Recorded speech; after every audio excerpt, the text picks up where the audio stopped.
All right, it looks like we are live and my audio is going just fine. YouTube, I'm sorry for those of you who are watching me on YouTube and wondering why the hell did it take you so long to go live? Why were there only about 3 minutes between when I got my notification, or less? Could be less than that. Who knows? Did I get a chat? No, I did not get a chat. Sorry. Multitasking here, trying to do several things at the same time. Not going so great, but hey, it is what it is. And we are live and having so much fun here. Everything should be good levels-wise, I believe. We'll find out here. Once I start getting people complaining, we got a bunch of fun stuff to talk about, including the OTB Open. I don't know why I almost started with M. Hard things to talk about there. Our winners. Got to talk about the MPO and FPO. Talk about the women's global event that happened just recently, and last but certainly not least, we also need to talk about a DIY guide to securing your own disc golf sponsorship. That is right. You can get your very own disc golf sponsorship, but it is not as easy as it sounds. I'd say trust me, but I don't know. I haven't even tried. I have not even a little bit there. I'll move this microphone a little closer so I can sit back and you guys can still hear me. Yeah, this is Joe with Joe's Disc Golf Podcast.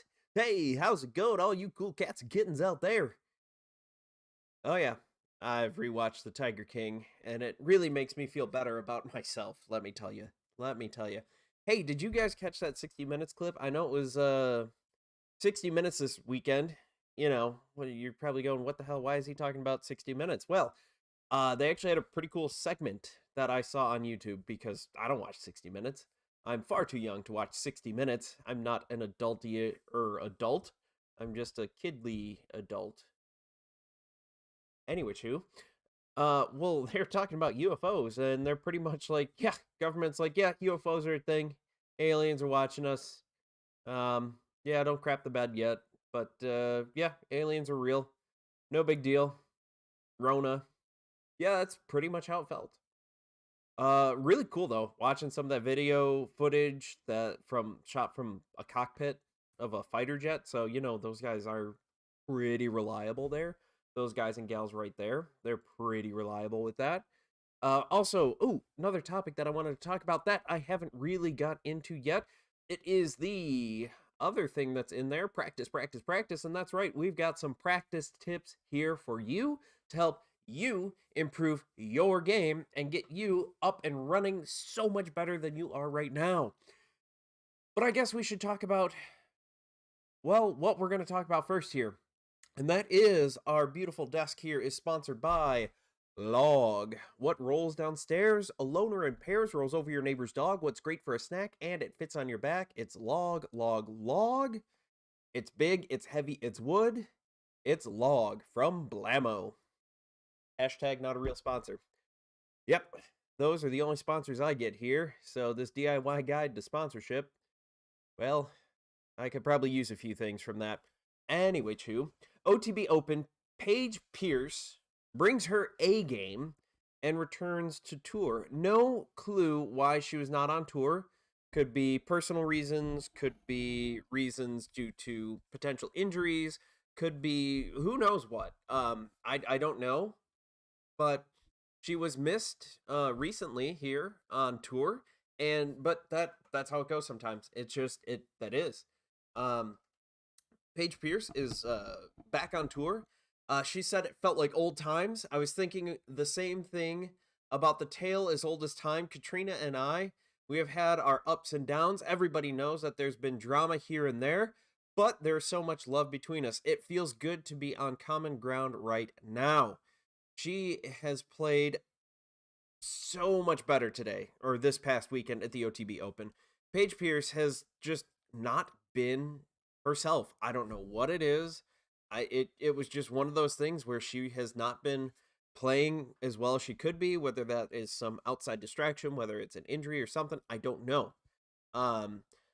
She said that my game has been kind of all over the place. My putt has been mediocre at best, and it felt good to get the disc in the basket and get back to the roots of why I love playing disc golf. just having fun with the spectators and hearing the crowd cheer. It's been awesome. And let me tell you, it was really cool to have spectators again. Yes, there are spectators again. There's some at the DDO, now the OTB Open. Not sure about this upcoming tournament, where they're going to be. If they're going to be anything there. It was great to see her out and playing. It was her and Katrina going all the way down to the wire there. Paige Pierce, her extra practice paid off. She stayed late on Saturday to get some extra putting practice in, and it really did pay off for her. It came down to the end there where her 10 under par got her a 10-12 rating. At this point, it's crazy just watching her go. She did a fantastic job there. Jessica Weiss was able to take first place for day one, but ended up finishing third with 10 under par total. Missy Gannon was just off the podium there at 9 under par. Paige Pierce finished 19 under par, while Katrina Allen finished 18 under par.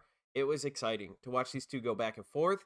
We got some really good disc golf out there. It was a lot of fun to watch. So if you haven't caught any of the FPO coverage, go and find that on YouTube. I believe it was GK Pro who did the FPO side of it, and they did a great job. It was a lot of fun to watch. And as much as I love watching this live, I know everybody doesn't have 6 hours for 3 days in a row to watch this. So you can go ahead and catch that there, and that's about 45 minutes per round. It's kind of nice when you don't have to listen to or have the commentators just kill time while players walk to their lie. And, and that's what it is. Moving on to the MPO side of this, Eagle McMahon won. He was in first place from the word go until the fat lady sang. And yeah, he was able to just crush it. Last time we saw him do this was the Las Vegas Open, and then he crapped the bed proceeding at like 4 tournaments after that. So let's hope that Eagle McMahon, I'm not saying he has to win. I'm just saying like he went from winning to not even cracking the top 10 in some tournaments. Like, dude, I don't know what happened, injury or whatever. I did notice he's wearing a sleeve. What's the deal with the sleeve? I want to know. I want to pray. I'm hoping to God that that is not an injury, that it is just something that he's thinking about, like, oh, I got to keep my elbow warm so I don't hurt myself. And it's something that he wears to help him out between the ears and not on the elbow, because he really needs to take a lesson out of Simon Lizott's playbook and just go, hey, my elbow's starting to hurt. I need to get this checked out. I'm going to tough it out. I'm going to be a big tough man. I'm going to do this. I'm going to do that. No, don't be stupid. Whatever you do, don't be stupid. Don't try to mask it with ibuprofen or Tylenol or naproxen, Aleve. Don't take a bunch of painkillers. Don't just try to fight it out. If your elbow is starting to hurt, and there's a difference between, hey, I just played 3 rounds at Swenson Park and my elbow is sore because I just played 3 rounds at Swenson Park, and that thing is a bomber course. I think it's over 10,000 feet on the MPO side. I can't remember the stats off the top of my head, but like, yeah, you're gonna be sore because you're playing at a high level. You're giving it everything you got. Being sore is fine. Being sore is normal. Being hurt, having pain in your elbow is not normal. It's not good. It is not a sign of toughing it out if you go ahead and play this round, and then you go ahead and play the next tournament and the next tournament, and guess what? Your next tournament's Las Vegas next year. That is a terrible idea. Can you tell I'm getting worked up here? Because I hate when athletes, pro, college, high school, middle school, t-ball, I don't care. When something hurts, you need to talk to the appropriate professionals. That's why I'm a big advocate of getting an athletic trainer on call at some of these events. Getting an athletic trainer there so that people can go and talk to them about their injuries. Get an athletic trainer on the PDGA board, because guess what? We are a valuable resource. We are a group of individuals that can take care of the emergent situations and do rehab. We are the best of both worlds when it comes to emergency issues there, as well as rehab and getting players back. We do a lot of work with physical therapists and personal trainers. We work well together with everyone, and we are a great blend there that really helps out. And I think the PDGA would benefit from pulling its head out of its butt and getting an athletic trainer there. Whew. Rant done. Going back. MPO, OTB Open, Eagle McMahon, first place, start to end. Yes, Eagle McMahon's strokes gained from tee to green was a crazy 25.21. That means he gained over 25 strokes on the field as a whole. McMahon had this to say: I feel like this is all leading up to Worlds. I need to turn up the intensity a little bit more to have a chance at Worlds, but this was really a great stepping stone. He finished 32 under par. After a 9 under par final round, he won by 4 strokes. The only time that it was towards the beginning was when Calvin Heimberg came close and Ricky Wysocki came within a stroke, and then Eagle's like, oh, nope, I gotta play again. I gotta throw the disc. Throw disc far. Into hole. Nailed it. James Conrad was outstanding too. He had an 11 under on Sunday, which was good enough to put him into second place. He tied with Anthony Barella at 28 under par. Conrad is not the distance guy like Eagle McMahon or Calvin Heimberg, but he is great. He is the former putting world champion, and he was doing a great job of that. He was 100% from circle 1, and he was 75% from circle 2. That was absolutely insane. Go watch his putting. He did great. He hit a 38-footer uphill on hole 18 to get second place. That's how good he was doing. He did a fantastic job. He hasn't been that big of a deal this year as he has in the past, and I think that's because he switched to MVP, which he's still, like I've said, a while now. He's learning his bag. He's doing it. He's getting it together. He's figuring out the holes in his bag, the holes in his game, where he needs certain discs to fill certain roles, and it's finally coming together. He did a great job. Unfortunately for Ricky Wysocki, his putter did not do so great in the final round. Before that, he was doing fantastic. He averaged 75% from circle 2 over the first 2 days, and then he dropped to just 29% after that. He did great. I mean, it's just that Eagle did even better, and that's just how it goes sometimes. You can have a great day, and someone else can have just a slightly better day, or a slightly better tournament overall. That's just kind of how it goes. Speaking of how it goes, we're going to go to the women's global event. They smashed a whole bunch of records this past couple weekends ago, 2 weekends ago, I believe it was, or last weekend, where they had an astounding, I believe it was 60% increase, 50% increase in participation over the 2018 event, despite many areas not being able to participate as normal because of COVID restrictions. That's insane. In total, there were 3,228 players that competed in 99 events. We couldn't break that triple digit there, but 99 events from Florida to Finland to Austin to Australia, Cincinnati to China. We got it all. China, we got it all. The number grew by over 1,000 players from 2018. That is just absolutely insane. There's so many people who are getting into disc golf and playing it for the first time and just having so much fun. And having something like the women's global event to just kind of highlight that is great. There was a huge increase in female TDs. So that was great. There's 60% of the women's global event TDs were women, which is nice. I mean, here's the sad truth, unfortunately. Not a lot of women in general are TDs. So when an event like this, especially if you're in a more populated area, you want someone who has had experience running bigger tournaments. And it happens. Generally, with the way disc golf is going, guys are more likely to be a TD. That's what they do. Although we've had a few different events here run by the women in our club, all the events seem to go off without a hitch. What's great is, generally speaking, in our club, we don't care who runs it as long as it's run well. Like, it doesn't matter if it's a guy or a girl or whatever. If the event goes off without a hitch, great. I mean, I try to say thank you, but most people, don't say much. If it's bad, if something goes wrong, then well, guess what? They're going to hear it from everybody. Guy or girl, doesn't matter. The nice thing about our club though is we've had enough people run enough tournaments of various sizes, from large scale tournaments to your little trilogy challenge, which trilogy challenge is fun. Those are coming up. I highly recommend you sign up for one in your area.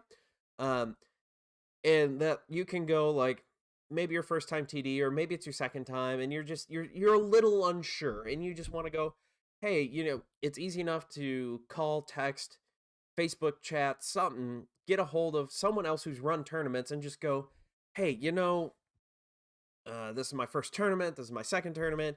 Would you mind being maybe the assistant TD, or what are some tips? What are some tips and tricks? What are some things I should know ahead of this versus before that? So I think what's great about our club is we're willing to help and teach and have people grow as tournament directors, and have people get out there and just do things. So that was great to see that a whole bunch of different age groups were out there at the women's global event, that all these people were out there having fun. It was a great, great time. Um, there are player ratings, everything there. There are global leaderboards for everything, for a total of 23 different divisions: pro, amateur, age gated, and all that stuff. The average, the open women's division, 4-time PDGA world champion Valerie Jenkins competed in her first PDGA sanctioned tournament since 2018, and averaged a 956 rated disc golf round at the women's global event at Honeyhook. It was just great. It was awesome just to see all these different people here. Women's global event platinum sponsor Zucker donated disc golf carts with custom WGE embroidery to each division winner. So they gave out 23 carts. Second place got a disc golf bag from Grippy Q. Innova donated disc golf bags for third place finishers. Other prizes are awarded in each division with gift certificates to different things like the Disc Golf Foundation, Ladies First Disc Golf, just a whole bunch of cool stuff like that. It is an absolute blast. Speaking of blasting, the DIY guide to securing a disc golf sponsorship to blast your career into the next level. See what I did there? Nailed it. So there are a whole bunch of things there. So maybe you are someone who can absolutely bomb. Now, this article, I want to say, comes from Ultiworld. If you want to get more, this is going to be surface level here. So if you want to get more there, you want to do that. But I'm just going to hit the high points here. It was, if you're someone who just is looking for someone to get sponsorships, wants to do all that stuff, I got some sad news for you. You're not going to get Innova.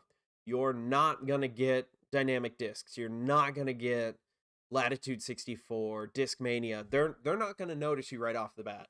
You have to be, I mean, you could be the next Paul Macbeth. You could just pick up a disc and just, boom, you're throwing 500 feet like it's nothing, banging 50 footers like, they're 10 footers. Yeah, you're probably going to get noticed by a whole bunch of different people. But if you're like pretty much everybody else, you're not going to have that. And so you're going to be starting and taking a more traditional route. So once you kind of get to that level where you're getting up to the top, as you are trying to get a sponsorship deal, trying to do this, you want to think about, before you start doing that, you want to work on your own disc golf brand. Hey, guess what I'm doing? Working on my own disc golf brand here, Joe's Disc Golf. I know, so creative, so outside the box there, but it is just, that's what I am. I'm not that creative when it comes to that kind of stuff. So that's how I am. I'm creating a brand. I've got followers on YouTube. I've got followers on Twitch, on Instagram, on Twitter. And what I have consistent across all of that is my name. You can find me on Facebook, Twitter, Instagram, YouTube, and Twitch, all as Joe's Disc Golf. Some of it also includes Joe's Disc Golf Podcast, which is where you can find me on all the different podcasting sites. But I'm building that brand right there so people can find me, and I can bring you quality stuff, quality entertainment, quality disc golf tips, quality.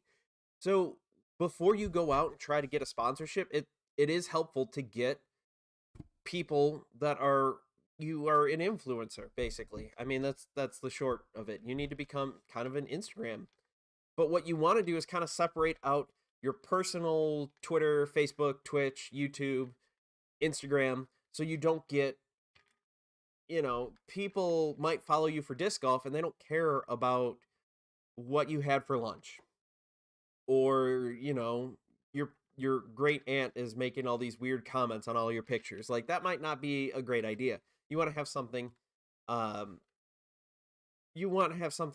started before that. It's a great idea to get that going. And the author wrote that he started at the understable disc, or the at the dot understable.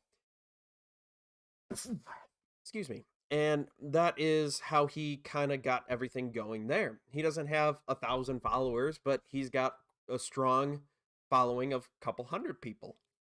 Um, so you want to look and research kind of your local scene, the local disc golf store or whatever's going on there. Maybe you have someone who's close who is all about making minis, and maybe you can have their mini support their brand by putting it on a shirt that you wear during tournaments and do that kind of stuff. You want to create a win-win situation where you don't want to go in and go, I want you to pay for all of my tournaments. Now that would be great. And you know who can ask for that? Paul Macbeth, Paige Pierce, Eagle McMahon, your top level pros. That's all going to be taken care of. What you'll most likely get out of it is maybe some portion of it paid. And in his situation, he is getting a portion of it paid in store credit, basically. So he can go in, then buy discs, and then he can sell them on his own and essentially make money that way. So you have to look at it as, what are you going to get out of it? But also, what are they going to get out of it?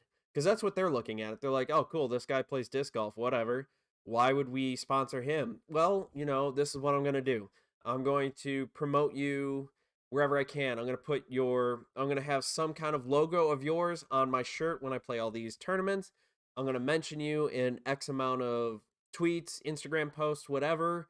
I'm going to promote your stuff there.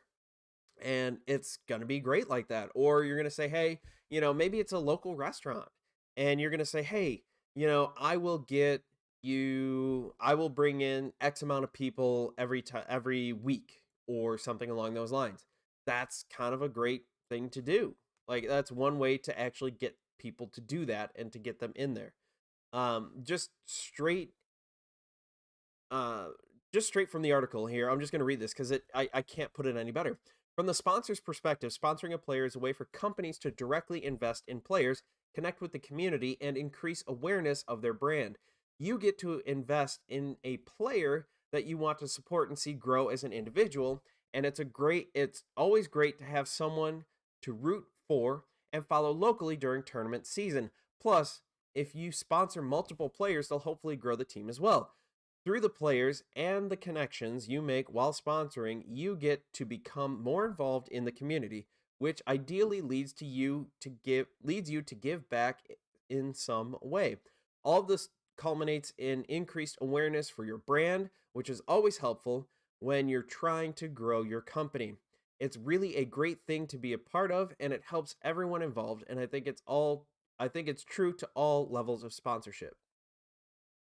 So he mentions that the disc golf, the sponsorship he gets is from Peak Discs, and it says throw local, shop local.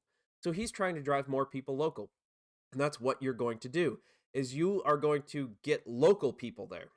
You're most likely not going to get on Jomez or the Disc Golf Network or Gatekeeper or anything like that and be able to say, hey, go to XYZ, go to Peaks Discs, and you can get some great deals there. Yeah, that would throw a whole bunch of stuff that way. That's going to throw them a whole bunch of business, but that's not realistic.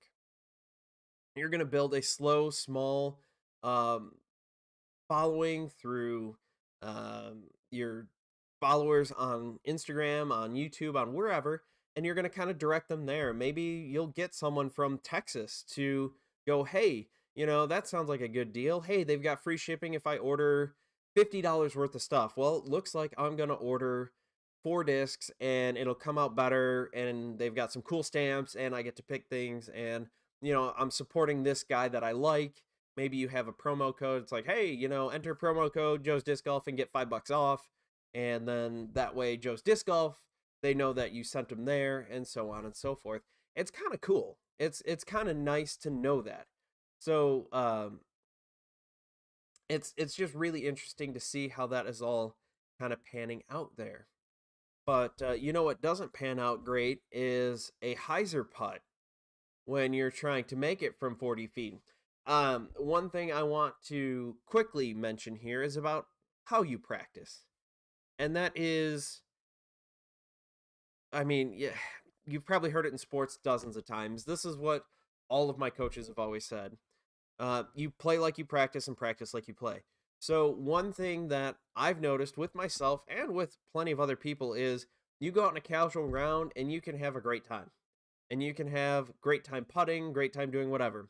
You can bang them from 30 feet, 100 out of 100 times in your backyard. But when you come up to a tournament and you're going for that first putt and you're 15 feet away and you're going, oh God, I don't know if I'm going to make it.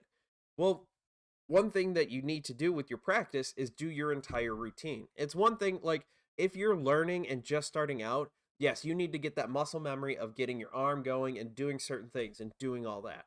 Once you get to a certain point where that is natural, you need to go through your entire routine. You need to go through setting down your mini, getting into your lie, doing whatever routine it is. Maybe you do 2 fist or 2 pumps and then you throw and you kind of rock into it and then you throw. Okay, that's cool. That's going to be great.